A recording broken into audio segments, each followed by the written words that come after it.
We go.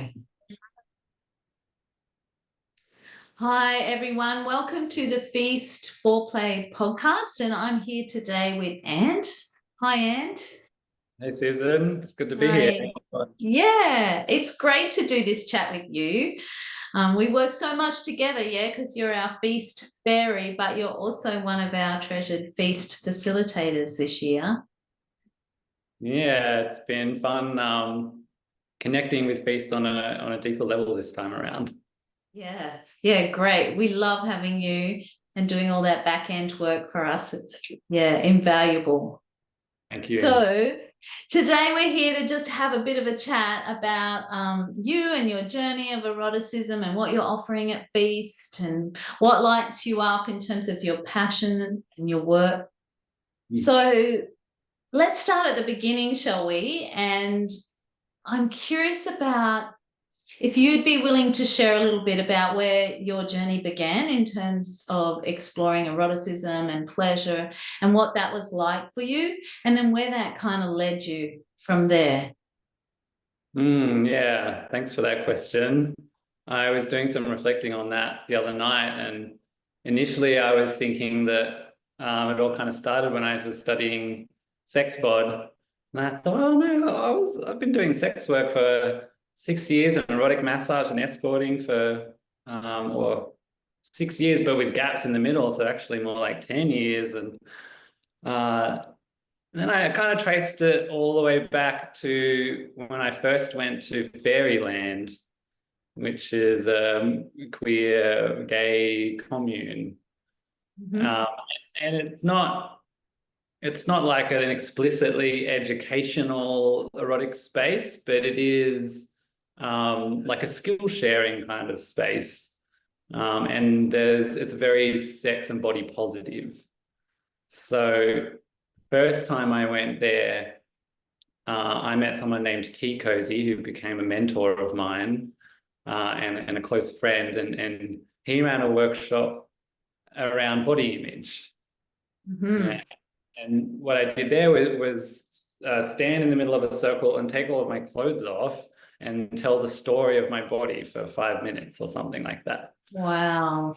At the time, it was quite edgy and completely new to me, and profound in a lot of ways. Um, and then from after that, I can't remember the chronology exactly, but sometime after that, this was all about 10 years ago. Mm-hmm. Sometime after that, I went to the Naked Man Camp, which is a naked event for gay men. And that is an erotic educational space. And it's just kind of reflective of where I was at that time in my life. This was my early 20s. Mm-hmm. I was just taking off the first layers of body image and shame stuff, and kind of just connecting with my sexual self, with my erotic self as a gay man. Mm-hmm. I think about it as my first sexual revolution. Mm-hmm. Yeah, so it was a really powerful time for me to I in addition to that, coming to terms with my own body and learning to um, love my body and to show my body. I was also connecting with a different kind of community as well, with the kinds of people that um, expressed their eroticism freely and creatively, and were interested in sharing that kind of journey together, Wow. and living in alternative kind of ways as well. Yeah, wow. That's the beginning. It's my origin. Yeah, pretty big beginning steps, and I can hear like a couple of times you said they're really powerful and they're really profound experiences. I'm Yeah. curious around like what did that wake up in you, or what did that liberate, like what made them so profound? Mm. I think it was the body image stuff. I didn't realize how much negative self-image I had until I stood up in front of a group of people and kind of spoke about it, and then witnessed other people doing the same thing. What I got from that was that I don't think many people are judging me the way I think they are, the way I was judging myself back at that time, because either they don't care or they're in their own self-judgment perhaps, or their own experience, whatever that looks like. And also, I witnessed other people talking about their bodies in ways and naming things that I could barely even see or notice. I just thought they looked fine and beautiful. And so I kind of realized, oh, the things that I'm talking about in a negative way, I don't think people can even really see that. I'm just being critical of myself. Yeah, beautiful. What a gift. Yeah. And I also, there was a kind of flip as well from feeling a bit more awkward to be naked amongst people that I know and have relationships with, and less awkward in front of strangers. And that kind of flipped. And suddenly, where I've got all these friends where we see each other naked all the time, and we take baths together, and we just kind of, it's okay to touch and play and just be kind of in our sensual selves. Yeah, so I think it was that that freedom, that support, and that liberation that was the profound parts of it. Beautiful. So where did that then lead you? So here's this awakening or reclaiming, liberation. Where did that lead you to next? Yeah, I think that was, well, that was the context that I then began to do erotic massage and escorting sex work. So that was kind of the next step. So I started doing that for a couple of years, mostly as an experiment, curiosity, a little bit of fun even, and just a way to make some cash while I was learning how to be a farmer, actually. What a contrast. Yes, yeah. So then I went and did the farming thing, and I kind of put down the escorting and the sex work and stuff while I did that. And then a couple of years ago, I left the farm and I came back to the erotic massage. In that time, I'd studied Kahuna as a modality for massage, which I think works really, really well in an erotic context. And when I left the farm, reconnected with that work, kept practicing, and then became aware of sexological body work. And I went in to study that in 2023. Yeah.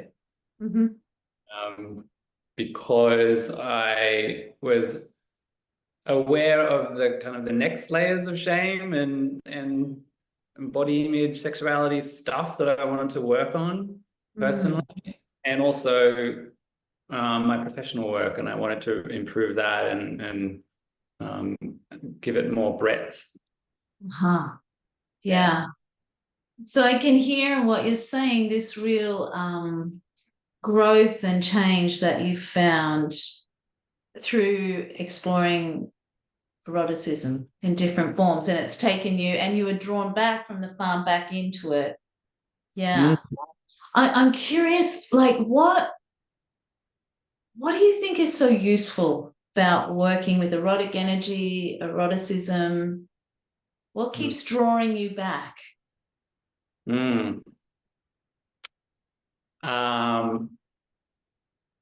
I think there's two parts to that for me. One part is empowerment, and I said the word power a few times.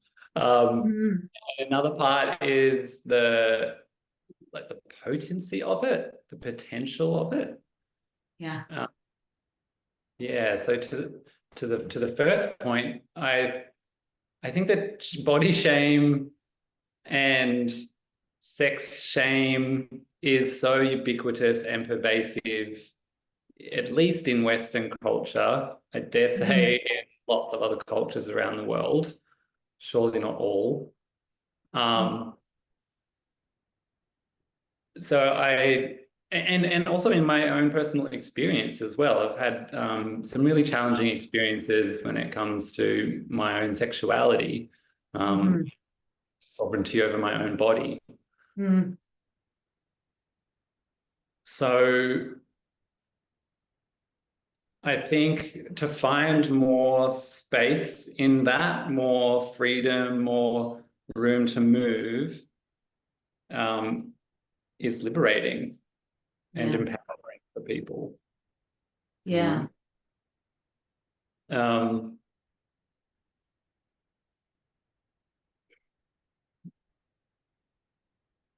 I think there's something about agency. You know, agency is it's like an innate human drive. So I think connecting with that personal power and taking back a little bit of ownership makes it really effective work.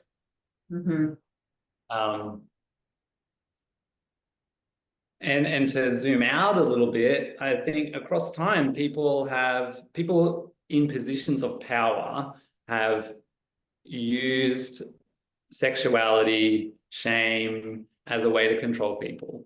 Yeah.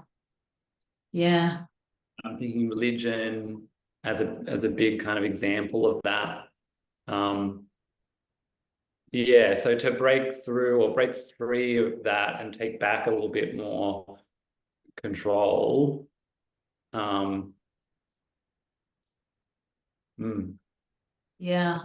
Into that agency and empowers people to access more kind of life force. Yes. Yeah, I agree. I think eroticism is the most potent personal development tool we can explore, and meeting these edges of shame and collective control. I'm always curious about things that are really taboo, because they're like the things that hold so much potency and power. And when they're made taboo, it's like electric fence, don't go near that. And I'm always curious why. Yeah. Beautiful. It's so great to hear your journey and how you've met your own shame and this liberation and empowerment. I'm curious, like, how you bring those kind of elements into your work. Like, how do you support people to kind of meet their own erotic edges in your work?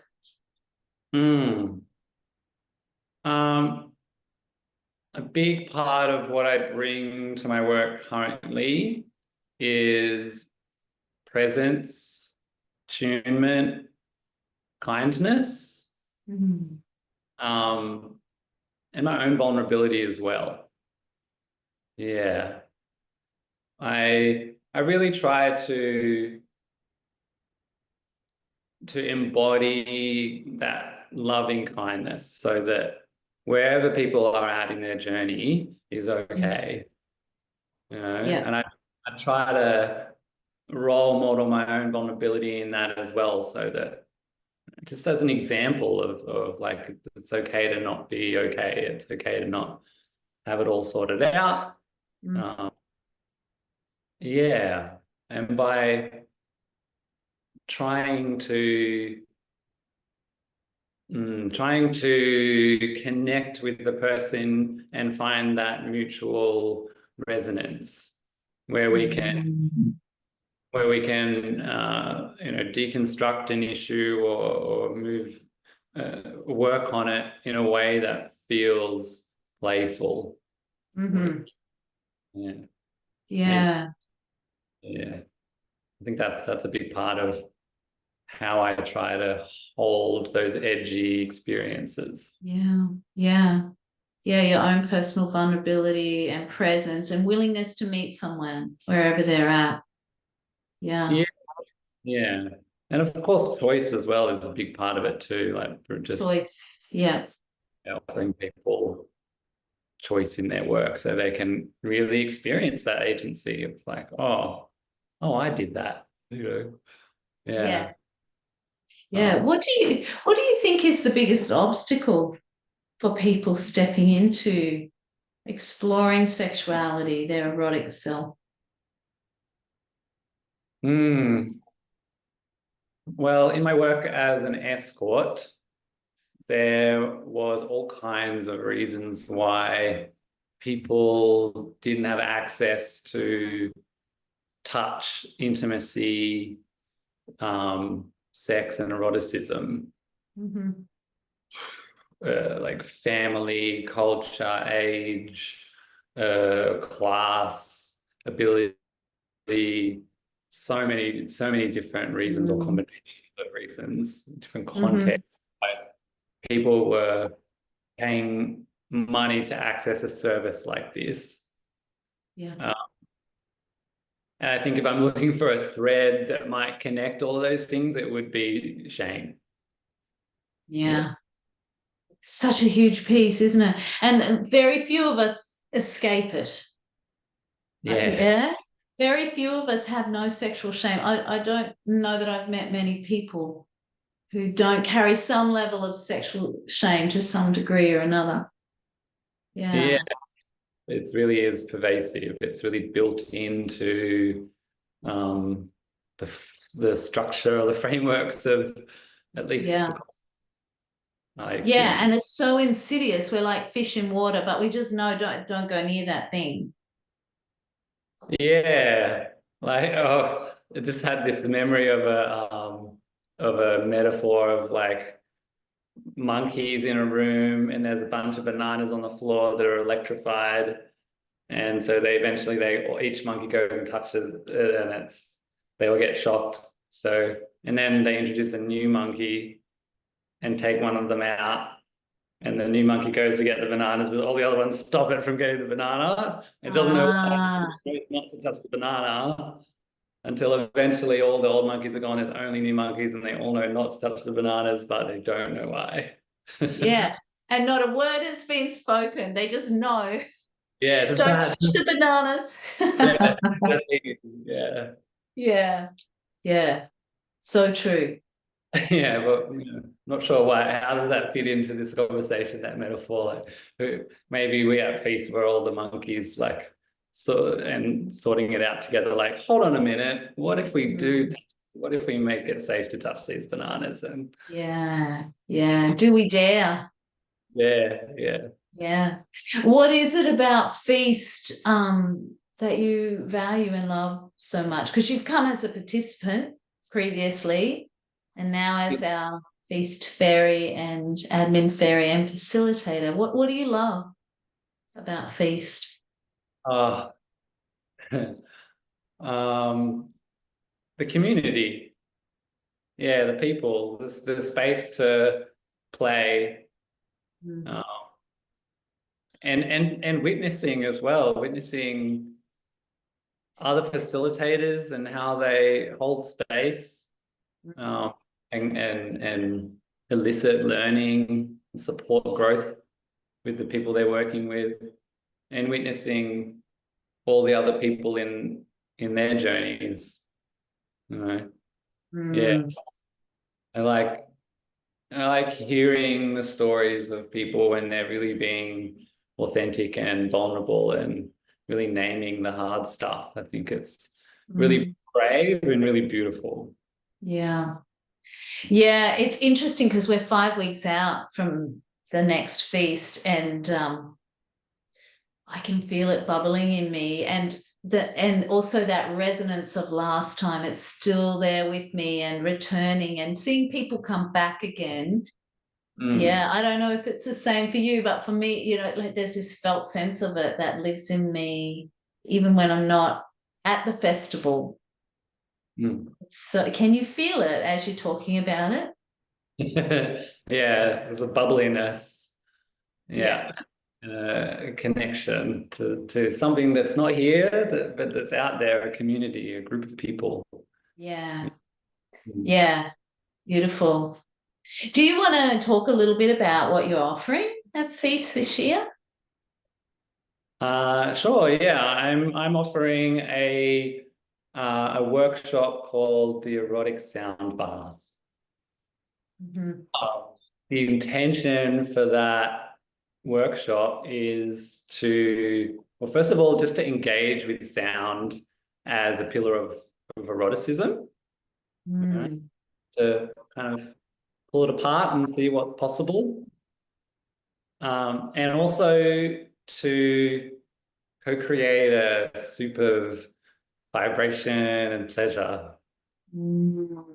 Something that's a little bit yummy. Yeah. I But love that you're playing with sound. It's such an important piece, but I don't know if you notice this with the people you get to work with, but for me, a lot of people I get to, and probably for myself too, sounds like the last frontier.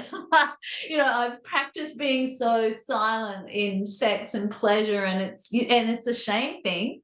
Like heaven forbid if I'm heard.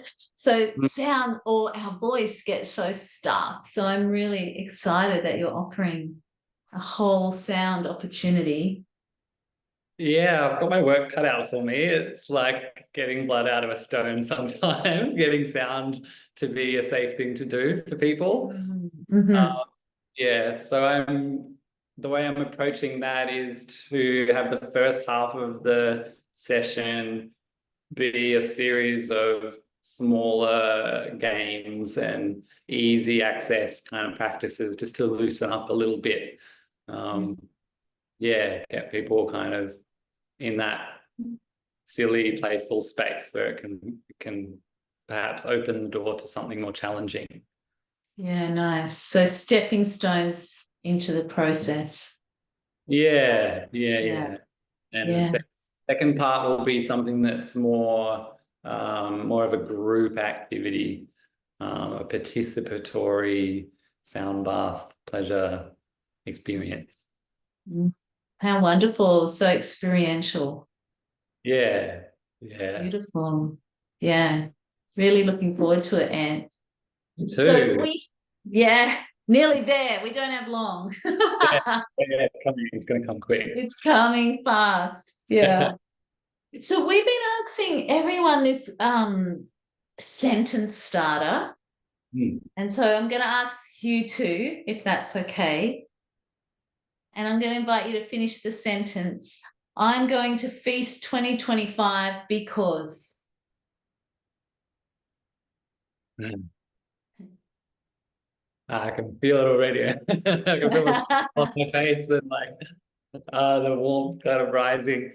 I'm going to feast 2025 because I want to shake and shiver and dance and swoon and play and connect with a whole bunch of yummy humans. Yeah. And because I want to practice my group facilitation as well. Yeah. Yeah. Yeah. Beautiful. We are so excited to have you with us.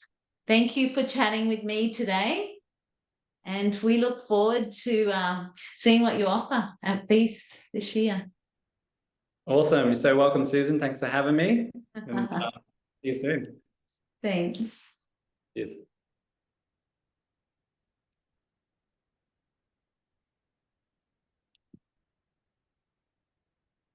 Okay.